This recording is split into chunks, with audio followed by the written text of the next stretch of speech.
Hello, everybody. This is Dr. Chance, and I just wanted to take a few moments to go over your cultural interview project as I fielded a few questions. And I just wanted to provide some clarity and overview to help make this entire process a bit easier. Now, one of the primary things students tend to ask is, why are we doing this assignment? And unofficially, I have a boatload of rationale. Well, because life begins at the end of your comfort zone, and who knows, you might discover a hidden talent for awkward small talk, perhaps. You can also master the art of communication, like leveling up in a game, but instead of doing things like knocking down dirt walls or feeding, dragons or things like that, you're conquering the art of conversation. And plus, you'll have some great stories to be able to tell and share. This assignment also allows us to learn how to mitigate bias, and by God, we need all of that we can get at this time.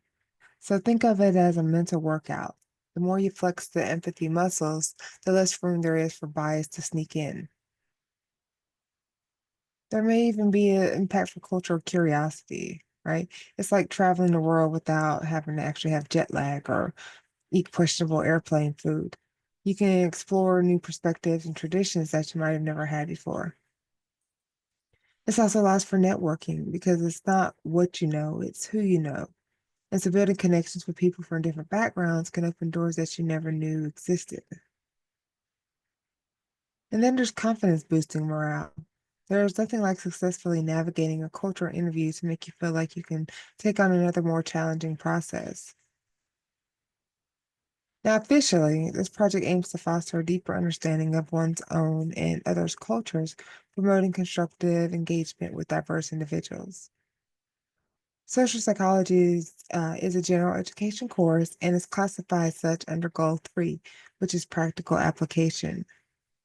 Specifically, Objective 3.2, which this aligns with intercultural competence, and it expects the students will understand their own and others' cultures and possess skills necessary to engage constructively with people across a range of races, ethnicities, genders, identities, abilities, histories, religions, traditions, languages, and so on. And there are two outcomes that have been designed to meet this objective.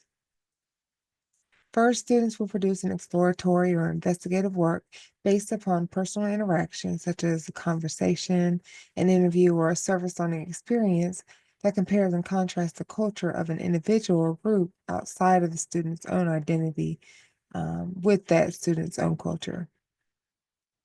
And next, students will learn to produce exploratory or investigative work that elucidates or highlights, reveals, exposes, shines a light on, emphasizes, whatever the case is. It should be highlighting these multiple aspects of a culture outside of your own identity.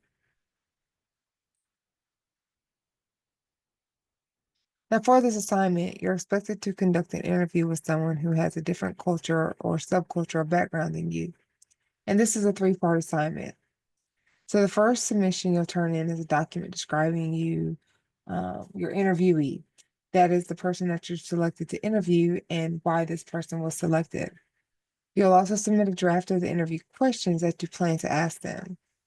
Now, you must have your interview questions and interviewee approved before conducting the interview. So that means for part one, I should not be seeing submitted questions and their answers already, as you should not have actually conducted the interview until I approve it by grading your part one. Once approved, then conduct your interview. Part two will be your actual interview transcript, and we'll go into more details on what that looks like as well. And finally, part three, the bigger deliverable, is the reflection essay. And so we'll go into details.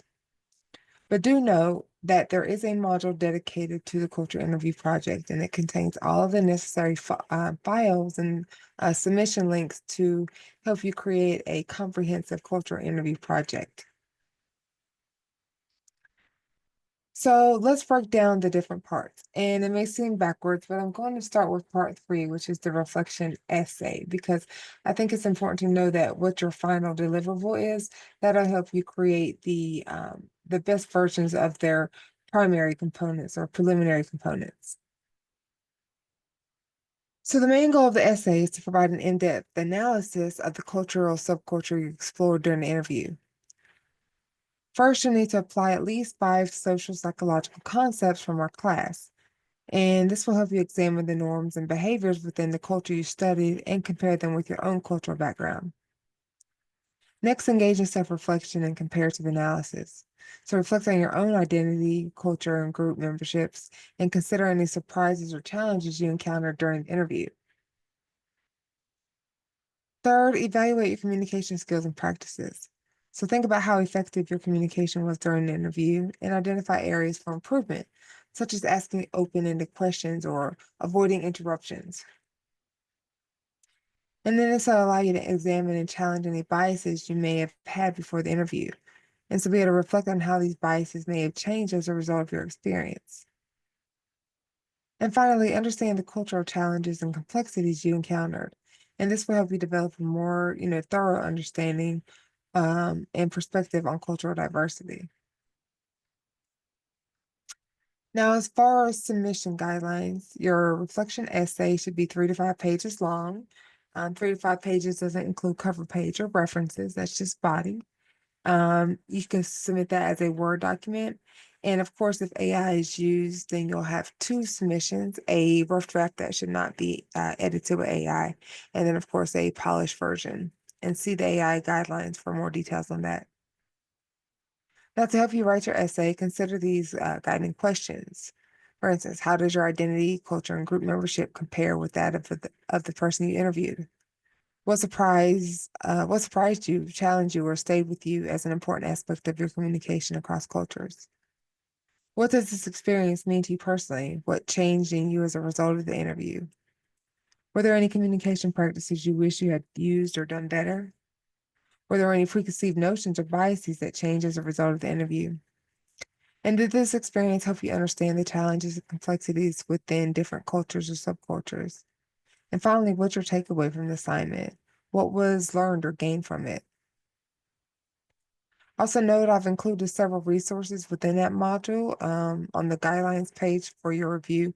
So be sure to check out some of those links if you need some guidance on how to properly design those deliverables. Now, of course, I want provided a breakdown of the rubric. Of course, you can find this in the module, but I just wanted to provide a few highlights to understand what it is that we'll be looking for as far as grading goes. So for the first criteria, we're looking, of course, for organization and flow of paper at 10 points. And so we're looking to see how this paper is organized and easy for reading and understanding. Criteria 2 is about style and length, and so we're looking for APA formatting with minimal typos and appropriate grammar. And this is where things like Grammarly and Word come in to help with that.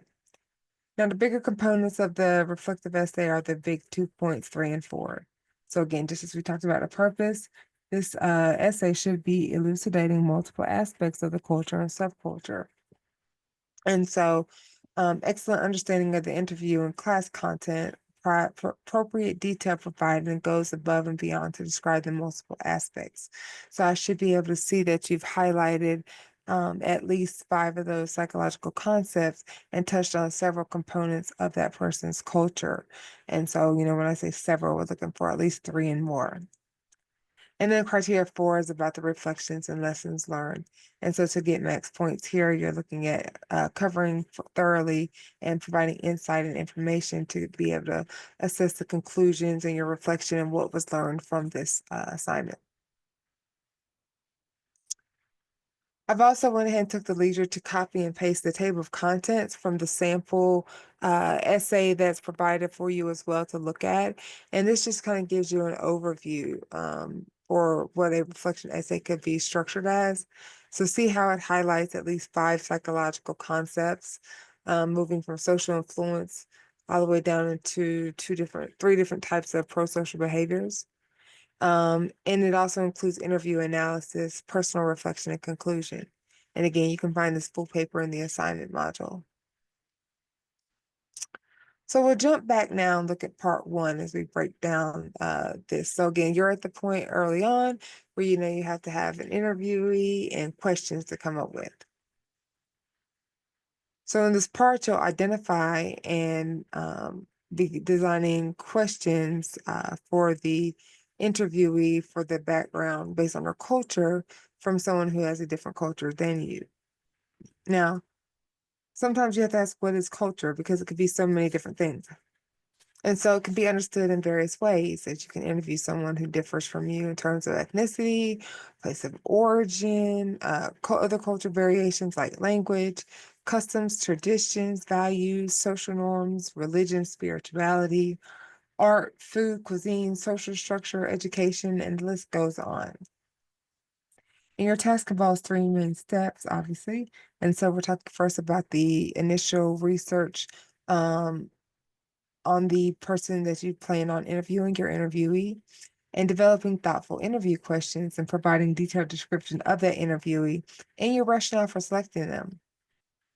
And so you'll identify someone from a different culture background who you'd like to work with. Naturally confirm with that person that they are willing to be an interviewee.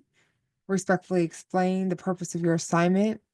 It may also be helpful to set up a timeline based on assignment due date so that they know when you would be needing to communicate with them. And I also recommend having a backup in place just in case your first pick falls through because it seems every semester that always happens. And once they agree, you'll want to do that research about their culture and develop thoughtful questions. Develop those questions and they should be specifically tailored to the cultural context of your interviewee. I have provided questions as shared for inspiration, and those are not to be copied and pasted, but to just give you some insight on how you can structure your questions. And keep in mind, I do not know your background and I do not pretend to make assumptions, so you'll need to describe your participant's background while explaining how that's different from yours. Remember, the goal is to develop a deeper understanding of another culture and to reflect on your own cultural identity. And of course, for this particular submission, it is worth the 10 points. And to get the max points for your interview description and questions, you're going to have that submitted document that includes the description of the interviewee with clear and strong elaboration, and the interview questions that are sensitive and appropriate, and being able that highlights the difference between you and their culture.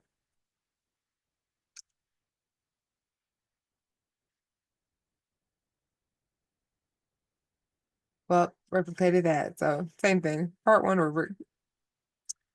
All right, and so then part two is the interview transcript. So again, as I said, you won't be turning in the transcript with the questions for part one because you won't have conducted the interview until I clear your part one. So when conducting the interview, there's a few things you might want to be aware of, and just to help with flow and everything.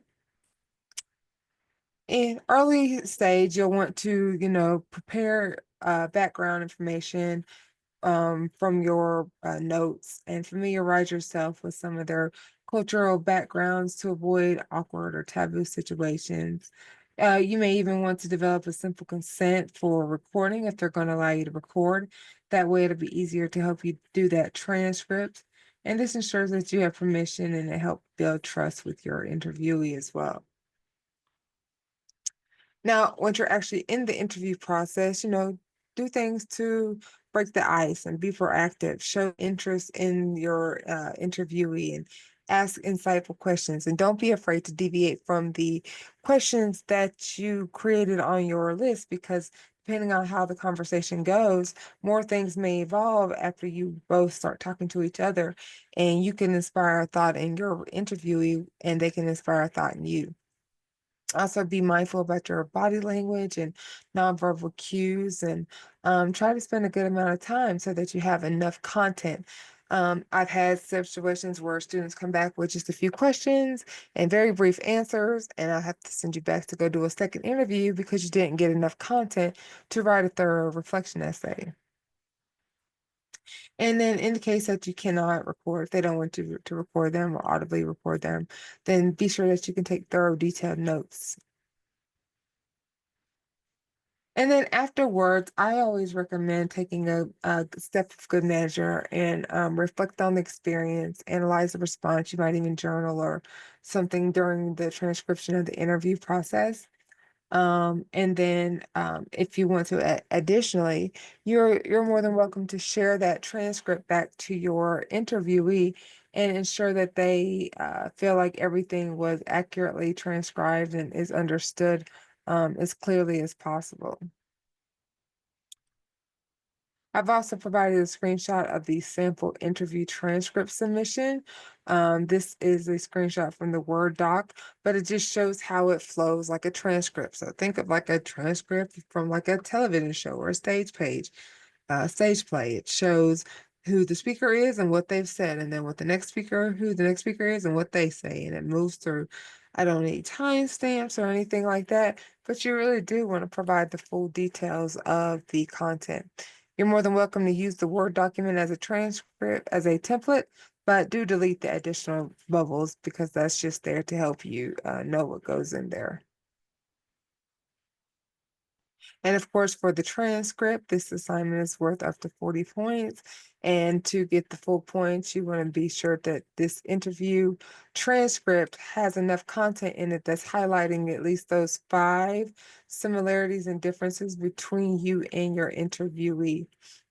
And of course, if the interview doesn't express those that conversation through conversation, those differences or similarities in those cultural concepts, then your points would be deducted otherwise.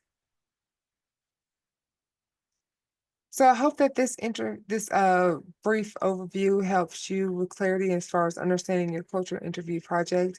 As always, if you have questions, please feel free to reach out. Thank you so much for tuning in.